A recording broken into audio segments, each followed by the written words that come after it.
Ready. Play. Hello to all of you who are Talking Tennis viewers and commentators and all of our community. I'm here, it's me, and I'm here to update my WTA power ranking ahead of Roland Garros. This is obviously specifically for Roland Garros and who's going to be in form going into the second major of 2023. I did one after Stuttgart. I'm doing one this week after Madrid, and I will be doing one after Rome, which will be the final power ranking. As a quick recap, the power ranking after Stuttgart was number 10, Paula Badosa, number 9, Elena Rybakina, number 8, Jessica Pegula, number 7, Belinda Bencic, number 6, Daria Kasatkina, number 5, Coco Gauff, number 4, Arina Sabalenka, number 3, Barbora Krejcikova, number 2, Ons Jabeur, and number 1, Iga Swiatek. I can tell you that after Madrid, there's been a lot of movement. I've been having a look at the results in Madrid and matching up how things have looked in Stuttgart and also Charleston. There's been quite a bit of movement, particularly at the top.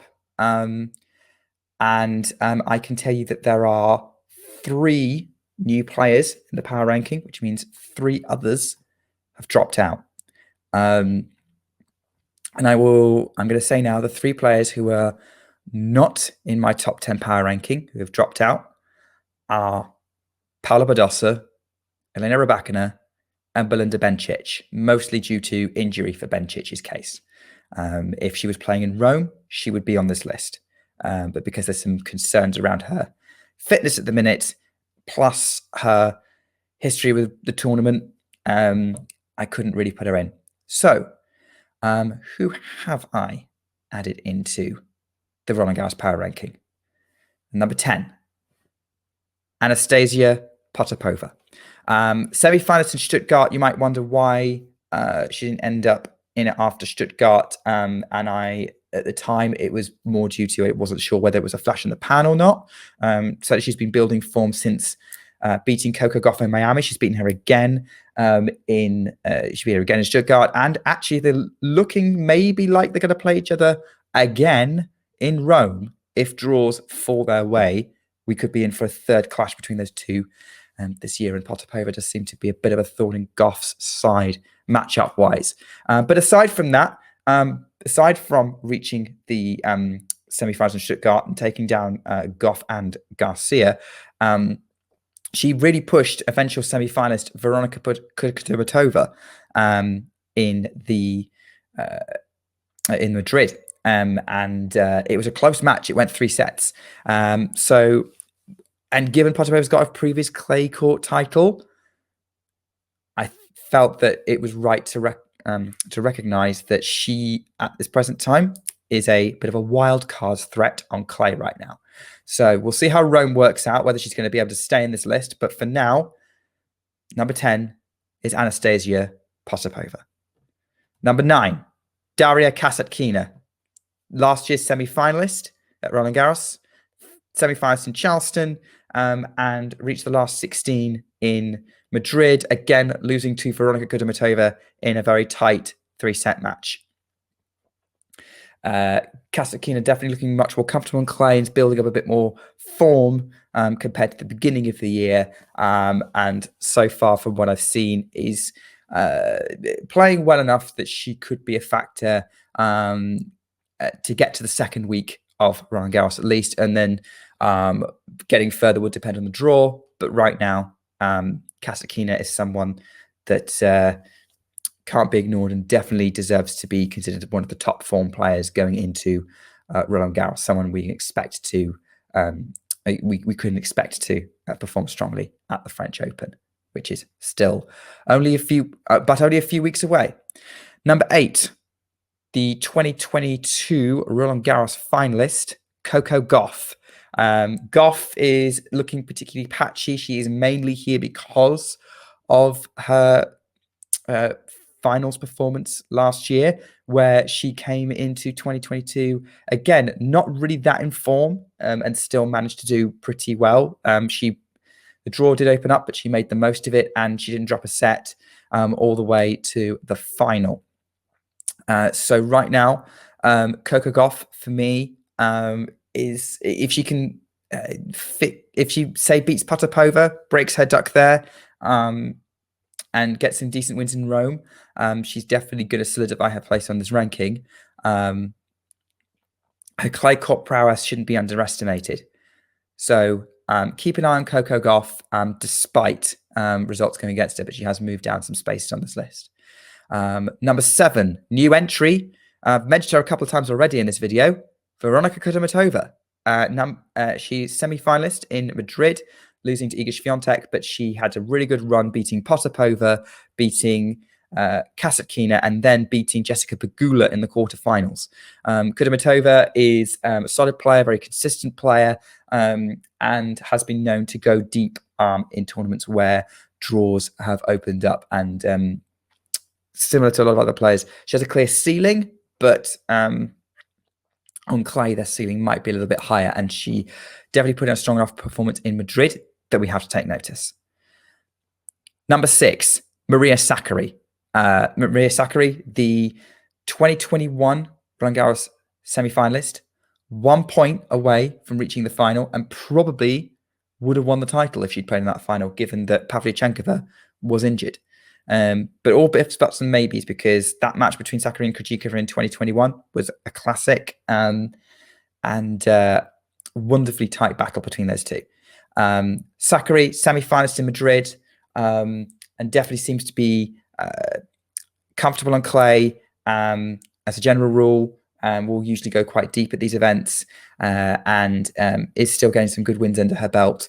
We'll see how she's in Rome, but right now I would say that Maria Sakkari has to be on the list of players to watch going into Roland Garros, and probably won't drop off the list. I can definitely see her getting to the quarterfinals and maybe being a thorn in the side of someone else a little bit further up this list.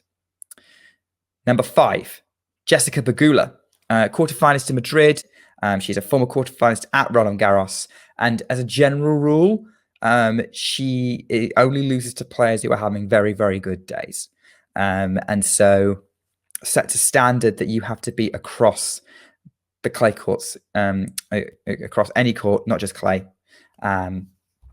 So for me, Jessica Pegula, number 5 on the list. I would expect that if she encounters anyone above her, she's probably not going to win it, and does have a clear ceiling. But again, the right draw could see her in a semi-final. Probably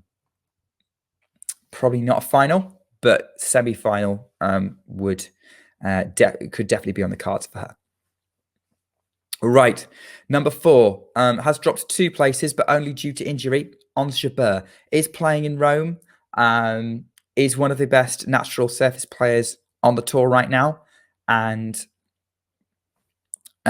we'll have to see how she does in Rome, how she's recovering from the injury, if she plays, and that's the only thing that's putting her at number 4. I think if she wasn't injured, if there's fewer questions around the injury, if she plays well in Rome, she'll definitely go back up the list. But right now, because of those injury concerns, she can only be number 4. But she's had a very, very good clay season so far, despite the result. So we have to. We can't count her out, basically.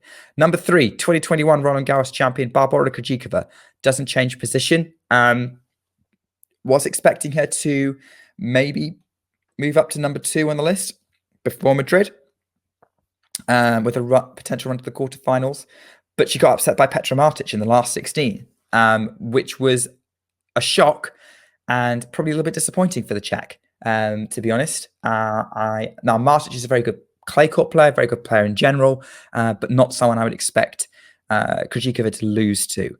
So Barbora Krejcikova doesn't get really the opportunity to move up, and now there's a little bit of question marks around her form going in. A couple of last 16 places, lost a couple of tough matches.